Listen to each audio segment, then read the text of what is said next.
Well, hello, friends. Mark Holmes here, and as always, I want to thank you all for watching, commenting, subscribing, and being part of the Joe Boo Sports Report. Without you guys, as well as you ladies, you know that this literally does not work. Maybe the black cloud is over the Dallas Cowboys to start the season, and we're getting all the bad stuff out of the way now. And then, all of a sudden, the skies apart, and it'll be a beautiful day the second half of the season. Because this week has been the week from hell for the Dallas Cowboys. Um, Leon Lett carted off yesterday with a leg injury. Now we know Leon Lett wasn't scheduled to play for the Cowboys. Of course, he's one of the defensive line coaches, but he tore a tendon in his quad in his right leg. Had surgery this morning to repair it, and will not be traveling with the team this week going to San Diego. So hopefully he heals up quick and can get back on the defensive line because, quite frankly, we're almost at the point where we could use Leon Lett on the defensive line because, of course, we know that Randy Gregory, unfortunately, is still in COVID protocol, which says to me that he has still failed them both tests or one of the tests from yesterday or today. See, the way it works is once you test positive, after you have no more signs at all of COVID, 48 hours after that point, that's when the clock starts ticking. You can take your first test. If that test is clear, you can take another one in 24 hours. And if that one's clear, then you're out of the COVID protocol. Well, unfortunately, for them saying that he's still in protocol, it means he's probably failed one or both of those tests coming back off of it. And chances are of him being here this weekend are slim and none. You may be wanting to take the none on that. So we're definitely out without him. We're definitely out with D Law. Lyle Collins, we haven't heard anything from the NFL on them trying to overturn that one. So more than likely, that's not going to happen as well. The good news, at least, is the fact that Zach Martin is coming back with us losing Lyle Collins. I know a lot of people aren't very high on the thought of having Terrence Steele starting at tackle, but he was literally thrown to the Wolves to start the season. I mean, literally, he was thrown in the deep end, and they're like, bro, you got to swim. He didn't do a Chaz Green. That first game was 3 sacks that he gave up. I give you that. But that wasn't the 6 that Chaz Green did. And he actually got a little bit better. Now, the bonus on this is the rest of the offensive line is the way it should be. So you have the cohesion there. And you've got Zach Martin, who has worked with Terrence Steele, because Terrence Steele did play 13 games. And the Cowboys coaches were high enough on him to say, we'd rather have you there than 35-year-old Ty Nsekhe. We feel confident in you. And there's ways you can help him. Like I've talked about this week, you can end up keeping the tight end in. You can go in 12 formation where you've got two tight end sets that still can be a passing formation depending on what the defense dictates to you. You can end up using Zeke Elliott basically in the passing game back in the backfield who can give the forearm shiver on his way out and screen pass out of there to help slow down Joey Bosa and stuff. So there's things that we can do on that one. Now, an interesting part here, because if you listen to Joe Boo Sports Report, once we had Randy Gregory hurt and then, out with COVID and DeMarcus Lawrence hurt, my thing was let's think about using the 3-4 defense more because we have so many linebackers. That's really this part that you look in here and say, we've got a lot of linebackers more than anywhere else as we're thin at defensive ends.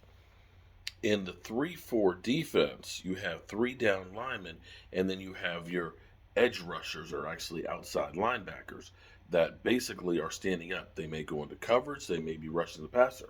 Lawrence Taylor was one of those. He was actually an outside linebacker. Charles Haley, and you don't really think of Charles Haley as a linebacker as much as a defensive end, but that's what he was. He was an outside linebacker. Charles Haley, when I first got to JMU, was a middle linebacker. They switched him outside linebacker, in which case it ended up carrying him all the way to the Pro Football Hall of Fame. And you look at Micah Parsons as a guy who we've already looked at as a weapon who can rush from multiple locations on the defensive line. Mike McCarthy was asked, any thoughts of having Micah Parsons replacing D-Law at defensive end? His response to this is, well, we'll look at the situation and stuff. There's a difference between having him rush from the defensive line as opposed to a defensive rusher, pass rusher. And so they're, of course, these, trust me, these aren't things that they don't already think about or know or haven't already discussed that I'm giving to you, but I'm just looking at it from my scenario of how do I get as many of the best players I have on the field out there. This past week, Van Der Esch and Jalen Smith played 16 plays. Van Der Esch ended up playing 15. You can put those guys in there to make up for maybe not having the pass rushers that you want and use those linebackers. Um, Jalen Smith, even though he only played 16 plays, played better than he did last year and didn't do the swipe. So if you end up rotating between him and Van Der Esch in that middle linebacking position, you could end up having Keanu O'Neal on the weak side for your pass coverage. You could end up having Terrell Besham on one side rushing and Bradley Anae, and you could have Micah Parsons and rotate between there. This way, you're going to have the most athletic guys that are able to rush the passer. Now, we've already heard some people say, somebody sent me a clip and said that we should go get Oliver Vernon. Well, the problem with Oliver Vernon is he ruptured his Achilles tendon in January. If he was back where people thought he could rush after coming off of a 9-sack season, believe me, he would already be on a team. That tells me, with the Achilles tendon tear only 8 months ago, it's probably not ready. They talked about maybe we should make a trade for Colin Farrell, who the Raiders may now need because of other injuries to their defensive front, who also is coming off of having some back issues last week. That's not necessarily the answer. And the problem is as we learned last year, bringing in a lot of players at the last minute and thinking we can just plug them in doesn't necessarily work. Sometimes having the familiarity of what you're trying to do is more important than maybe a guy who has a little bit more talent and that cohesion that you can have. It may be that Terrell Besham is not as good as somebody you might be able to bring in, but because he knows what you're doing, and make no mistake about it, in a defense, one guy misses an assignment, the whole defense fails. One missed assignment will kill a defense. And having people that know what they're doing, you need. So hopefully today will be a day that we don't get any more bad news about anybody else, but it definitely looks like, of course, we know Gallup is out, DeMarcus Lawrence is out, Randy Gregory looks like he's going to be out, Donovan Wilson is dealing with groin, I believe. I'm not going to say he's out, but he's definitely dealing with injuries. And who did I forget? Lyle Collins. Doesn't look like that shit's going to be overturned. Hey, smoke him if you got him. You got to play with the hand that's dealt with you.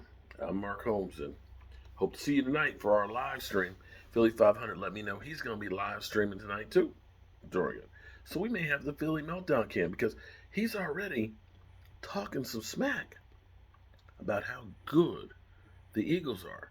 He says the Eagles are going to be 2-0 when they take on the Dallas Cowboys the following week.